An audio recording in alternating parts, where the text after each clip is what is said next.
What's up guys, this is Chetan for PhoneRadar, and we finally have the beast, or what you could call the hottest product right now, that's the Yureka.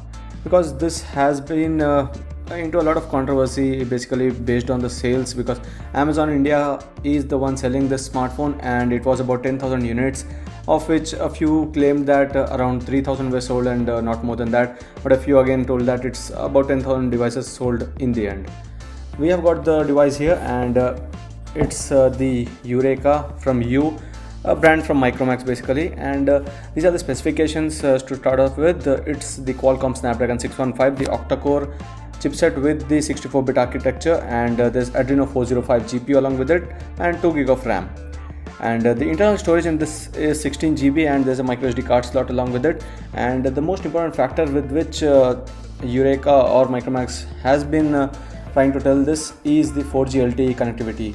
It comes with the TDD and FDD, both the bands, so there's no issue using this for the 4G bands in India. So the Indian user can try to have the 4G connectivity using this smartphone. Basically it's a very less coverage of 4G in India. Still, for those who already have a connectivity in their locality, they can use this one as a 4G device.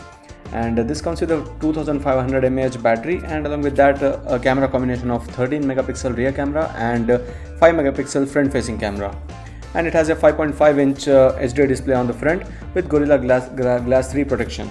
So I'd be doing a very good comparison and long term checkup with these two devices, the Xiaomi Redmi Note 4G. This is the 4G variant of the Redmi Note from Xiaomi. This is selling at rupees 10,000 while the Yureka is available at rupees 9,000. So it would be very interesting to compare both of them, basically because both companies are trying to sell this as a 4G device. So this one comes with a 400 Snapdragon 400 chipset, while the latest Yureka is with the Snapdragon 615 processor. So let's unbox this and check out the box contents and do a quick hands-on with the smartphone.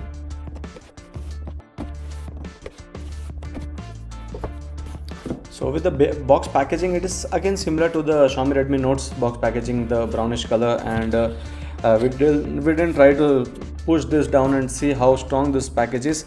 Although Xiaomi is a brand that claims that the box packaging is able to take weights of over 80 kgs. So this is the smartphone. The Yureka feels pretty light, mainly because the battery is out, I guess, and yes, the battery is out, so we'll put the battery later into it and check out the smartphone later on. These are the box contents. It's almost similar to again what Xiaomi has been putting into the contents. It's all brownish and some recycled material. So these are the contents of the package. First of all, this 2500 mAh battery with the U branding. Next one is this travel adapter with this light, so that you can understand whether the charging is on or off. And then this USB cable used for both with the travel adapter for charging as well as for the data transfer with the computer. And these are the headphones with the mic and power button to take and end calls. So these are the accessories. There's no case given here, but we have been hearing that Yureka has been coming with a special leather case, so we'll check out that later on. Right now let's get into the device and check out how good the smartphone is on our initial impressions. So this is the smartphone. First off, remove the back cover.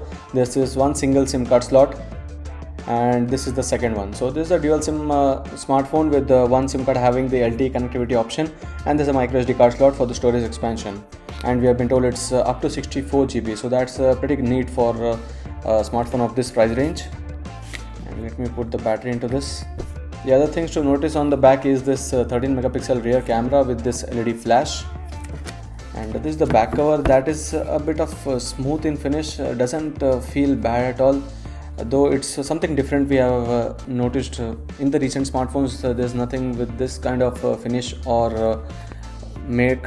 So the buttons are coming as a part of the panel, and you'll have to paste the panel in order to press the buttons. It's this power button on the right and the volume rockers on the left. Talking of the other physical aspects, there's this 5.5 inch front display, and it's with the 720p resolution, and something similar to what you see on the Apple iPhone. This is the home button that's touch sensitive, although Apple iPhones comes with the physical buttons, but the shape is almost the same. On the front there's a 5 megapixel camera and the earpiece, and this single button appearing, but the other two are showing up only after you turn the screen on. And on the top there's this 3.5mm headset jack, and in the bottom there's a microphone along with the micro USB port, and the secondary mic is located on the back. There's this U branding and the speaker grill on the back side. Now, let me start the smartphone. So it's the U branding along with the powered by Android mandatory logo. So this is the welcome screen of Cyanogen. Importantly, because you need to keep this in mind that this is coming with the Cyanogen mod, and it's Android KitKat, the Cyanogen mod 11S. And let me select the language, go through the different steps which I am skipping right now.